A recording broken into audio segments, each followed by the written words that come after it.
So I'm going to start with another bit of audience participation. Just to set a base level, can you put your hands up if you always tell the truth? Okay. Right, can you put your hands up if you have a Twitter account? Okay, put your hands up if you're on Facebook. Put your hands up if you're on LinkedIn. Put your hands up if you're on Ashley Madison. Really hoping I could catch somebody with that. The last one is a reminder, as if we needed it, how scary it is, the sort of information that is out in the public domain, whether we put it there or not. And also a reminder of how easy it is for companies and people's reputations to be damaged, whether they deserve it or not, when there's so much information available online.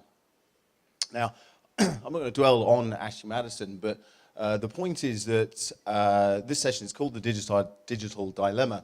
And it is about how to find your dream job, but it's also more about how both people and companies need to think about who can see the information that's out there, what information is out there, whether they choose to put it there or not, and perhaps more importantly, if you're looking for a job or if you're looking to hire somebody, how you get noticed by the right kind of people. I'm going to talk about this in a recruitment context. It's companies hiring, people looking for jobs. But obviously there's a wider theme here. And whilst there's only so much that you can do to control the amount of information that's out there, there are things that you can do to make sure that your brand represents you or your business in the way you really want it to. And that's resolving the digital dilemma. I really should choose different words for my title, ones that I can't actually say. So, my name is Andy Robling. Thank you for the intro. VP at Hayes Recruitment here in Canada. And my career started a long, long time ago in a galaxy far, far away. More specifically, the UK 24 years ago. And when I started recruiting 24 years ago, the first thing you knew about somebody when they're applying for a job was when you got their resume in the post. Yes, the post. And it was written in a quill pen. And it was delivered by carrier pigeon, and that's all you knew. That's all you had to go, and that's all you could find out about somebody was what you got in their resume in the post. And if you wanted to get the interview, you had to make your resume stand out. So people used coloured ink, or they'd put a photo on there. Kind of pet hate of mine, but works for some people. Or you'd get somebody professionally to do your resume or to help you with it, so that your education, your skills, your achievements stood out so you could actually get the interview. That was what it was there for. And then you got the interview, and that's your chance to really show what you're all about and give the recruiter information about you. So you're told to create a really good first impression, firm handshake, eye contact, that kind of thing. The biographical interview asks you about what you've done in your career to date. You get a chance to ask some questions yourself. And if you seem like a good person, they'll probably give you the job. I got my job at Hayes, actually. It was my 5th interview. And on the 5th interview, they asked me what my interests were. And so I said, well, one of them was I played football or soccer. And they said, well, that's great, because we've got a football match coming up in a couple of weeks' time, and we're short of a player. Would you like to join our company? And I said, okay, fair enough. So I actually got the job, seriously, I got the job as a temp working for Hayes, and my job was made permanent after the football match. So it's good I've actually performed on the pitch on the day. But the thing is with interviews is that if you're the interviewer, it's kind of really one-way traffic. You're asking questions, but the only information you've got about somebody is what they choose to give you. There's nothing really else to go on. You can get references. You can phone people for references, or you can get written references. But how do you really know who's giving the reference? You don't know what the relationship is between them and the person who's applying for the job. During the 90s, HR professionals started using competency-based interview, and you'll all be familiar with competency-based interviewing now. And it works on the premise that the best indicator of future performance is recent past performance. And certainly when people started using that, you got a higher percentage chance of knowing somebody was the real deal or not. But even then, kind of people got used to it. People could game the system. They'd practice it. They'd come to people like me, and you'd get advice. and you wouldn't really know whether somebody was actually the best person for the job or not. You could test people. Literally, you could do numerical, verbal, abstract reasoning tests. If you were recruiting for a homicidal axe woolly maniac, you could give them a psychometric test and see if that worked. But again, it's really just one-way traffic. There's only so much you can actually know. Unless somebody's actually your nephew, and my wife berates me for this, I point out to her, being pedantic, that that's the only instance in which nepotism actually occurs, if an uncle does hire their nephew. If they're actually a nephew, if they're not, all you know about somebody is one-way traffic. And the other thing, and if you're not cynical, that's not a problem, because why would somebody lie to you about their background? The bigger problem is actually for companies, and if any of you have got your own company here tonight, because companies want to recruit the very best people. And generally speaking, the very best people are not the ones who are applying for jobs. I'll come on to that a little bit more in a minute. Then, in recruitment, something interesting happened. September the 4th, 1998, Google launched.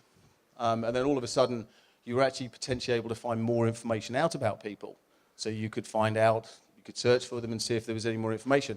Obviously, on a personal level, this was really good fun. You could Google yourself. Had the potential to make you feel really smug or completely worthless, depending on the results. But the point was that companies could now find out more information about you, some of it very positive, some of it which you may already want to share. You may want to talk about the fact that you do public speaking, or that you've written an article, or that you've been interviewed as a subject matter expert. But also, there's more information that you may not want people to see. If you've fallen foul of the law, that information is out there, and there's a limit to what you can do to control it. Then, in 2003, in recruitment, we had a really game-changing event with the launch of LinkedIn. Right? A lot of people put their hands up, and they're on LinkedIn. So for LinkedIn, whether you're a company or whether you're an individual, you can now create a profile. You can actually talk to the world about your brand. And as recruiters, we got really quite scared of this. What, you mean companies can actually go out and find their own people without coming to a recruitment firm? That doesn't seem fair. Companies, you can put your profile out there, and if a company's looking for a software developer or for a marketing director or a finance person, they could actually go out and find them. And the good thing was that you generally were able to control your own brand. You can control the content that you put out there. So no real problem with that in terms of making sure that if you're applying for your dream job, you're the one in control. Then the following year, in 2004, we had the launch of Facebook. And again, everyone's put their hand up, everyone's on Facebook. And there are so many more channels, social media channels now, but if you just look at Facebook, that then started making things a lot more complicated. So if you're a hiring manager, should you look on Facebook to find out information about a future employee or a current employee?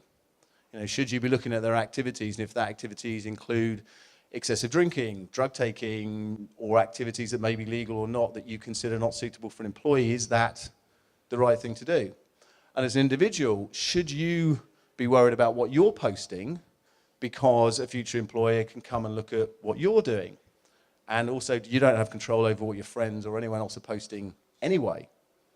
So should companies look at people's outside of work activities and decide that what they're doing doesn't suit their particular brand?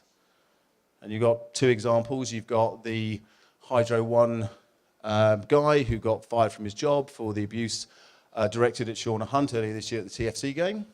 And you've got Alexis Fruling, who now can't get a job in Calgary after this year's Stampede. Now, the first person chose to put themselves in the public domain to be filmed on TV. The second person didn't know that her and her friends were being videoed. But the point is, content can get out there in so many different ways, whether it's maliciously intended or not. And so if you're thinking about how you're presenting yourself, your brand, and you're applying for a job, whereas previously it was really quite simple, it was one-way traffic. Now it's multi-dimensional, it's a lot more complicated.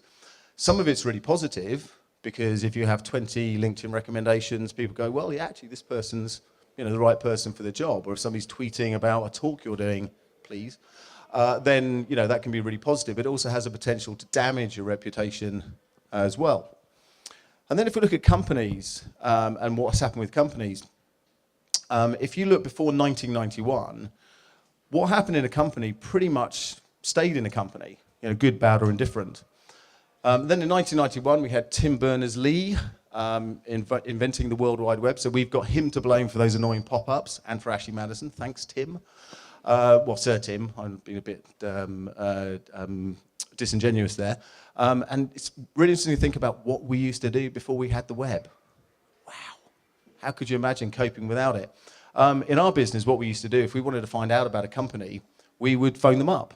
And I was with my manager, David, post-football match. And we were literally doing that. We were phoning up companies.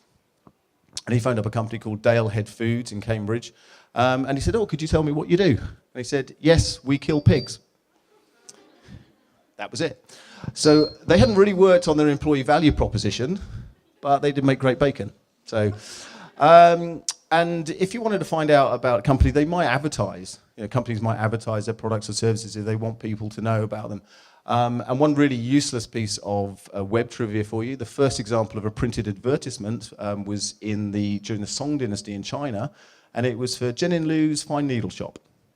So I guarantee you that is the most useless piece of trivia that you will hear this evening. But the point is, if companies are advertising, they're really selling their products or services, not really talking about them as a business if you want to apply for a job with them. You could always go and look at a set of annual accounts, but that's quite a lot of work if you're just trying to decide what company to apply for. Or you probably, as I said, this is pre-1991, if you knew about a company, it was probably because it had a big brand, it might be Coca-Cola. Then in 1991, companies could create their own websites. Yes, clunky to begin with, but you're able to put more information out there about you as a business. But then and now, and this is even with Facebook or LinkedIn or with Twitter, what companies do by and large is they're promoting their organization to customers, to consumers. And the interesting thing about this is if you talk to any company, any business owner or any public company, and you say, what's the most important thing in your business? They'll say it's our people. It's our people at the heart of our business. But in social media terms, in online terms, in digital terms, most companies are looking to talk to customers, not to potential employees. And we had a report last year, it's called Where People Are, and it's highlighted that 70% of companies' online network, through their own website, social media, was all directed at customers. And of the remainder, only about 10% was directed at potential job seekers that actually they might want to recruit. And this is really the problem for companies, is that the person they really want to hire, and that could be any one of you, is not looking for a job. If you're the best person for that company, you are in a job, you're being well looked after, and you're not applying. And that's really the issue for companies. So how do they actually get access to those people? And at any one time, about 90% of the people that a company wants to hire just aren't looking out in the marketplace for a job. Now, the smarter companies, the ones that are more forward-thinking, will actually try and engage with a target audience of potential candidates. They develop what's called a content strategy so that they can talk to an audience about things that are of interest to them. So when they are recruiting a job, that audience is actually engaged.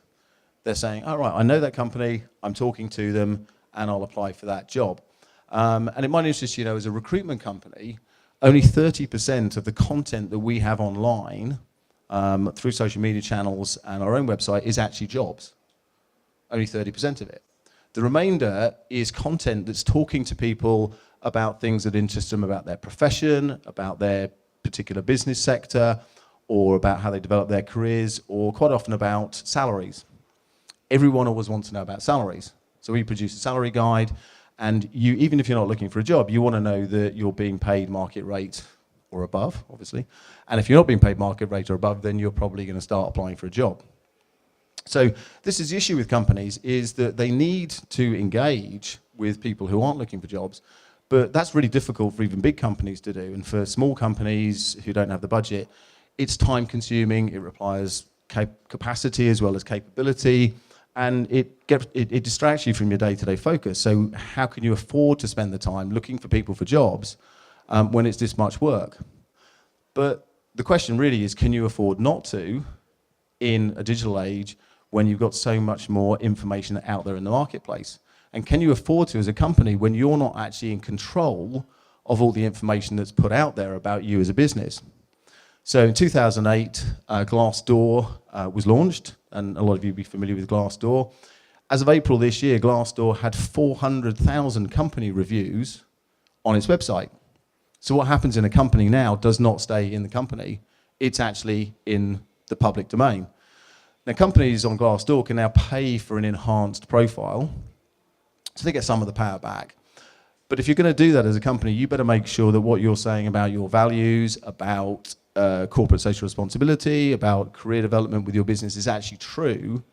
Because with so many more channels available to people, all it takes is one person to say, well, actually, I was asked to write the review about our company, and it's gone. And a company's reputation is built very much on honesty and transparency. And companies do make mistakes. You just have to look at TripAdvisor. As an example, companies make mistakes. And it's how companies respond to making mistakes that is actually the true value of their worth. Not getting defensive, actually how they manage the response to those situations is a really important thing to do. So, for both people applying for jobs and for companies, the landscape has changed dramatically in a digital age. Just to think about all the variables that you've got to take into consideration. So 20 years ago, you literally put your resume in the post and you applied to an advert you saw on a paper. Now, on your phone, you'll send a profile to a job that you've seen advertised on the LinkedIn app. It's kind of whatever next. But the thing is that you can control who sees your profile. You can control the content that's out there to a certain degree. The more important thing for people applying for jobs and finding your dream job is making sure that you're actually getting noticed by the people that you want to see, the people you actually want to take notice of what you have got to offer them. And it's kind of the same for companies, but it's pretty much the same for companies as well. So you can manage your content, you can manage who sees you, but what you've got to think about is how do I get what I can do in front of the right audience? So another show of hands, how many people have got more than 500 LinkedIn connections? Okay, how many people have got more than 1,000? 2,000? Oh, well done. We'll have a winner somewhere. Right, okay, so as an individual, you can build up a lot of LinkedIn contacts. It's great. But what is the point of all of those LinkedIn contacts if nobody actually remembers who you are? If nobody actually knows why they connected with you in the first place? So as an individual, are you thinking about the kind of information that you may want to like, share, and comment on with a potential employer? Or if your company, a potential employee?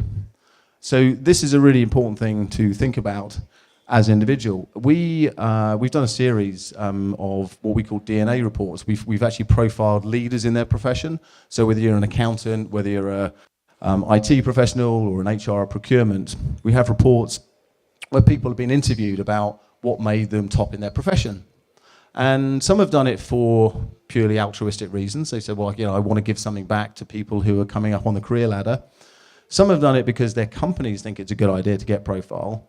But the majority might have done it for those reasons, but they've also done it because it builds their brand. It actually builds their resume. It's actually getting them out there. And most of those people, they do things like public speaking even though they hate it. They'll do interviews because they're a subject matter expert. And they've all said that they passively networking is not the answer. They're actively networking. Everyone here actually knows that actively networking is a great thing to do for your own career, but also for your business. And really, that's the key to the digital dilemma. It's having a brand, knowing who's seeing it, knowing what content is there, making sure your content is absolutely up to date, and getting it in front of the right people and doing something that stands out from the competition. If you're a business, you can do the same kind of things. And as businesses, a lot of them are investing time and energy into building up their followers. But the better ones are also engaging with their potential target audience. So they're liking, sharing, and commenting. They actually, the microphone's on. So they actually get noticed by potential future employees. And that's really the trick. So with job seekers, it's kind of takeaways here. With job seekers, it's really important that you know who can see your information. And just remember that as businesses, very rarely can keep things private these days, so even what happens in the boardroom is public. As a private individual, you can control your settings, whether it's on LinkedIn or Facebook. You can manage who can actually see a lot of information about you. So as individuals, manage your information, keep it up to date, because if you're putting your CV on a job board like Indeed or Workopolis, it's in the public domain. You don't know who's now looking at it. You don't know that it's up to date. You don't know that somebody's making a decision about whether to hire you for your dream job based on information that is no longer accurate.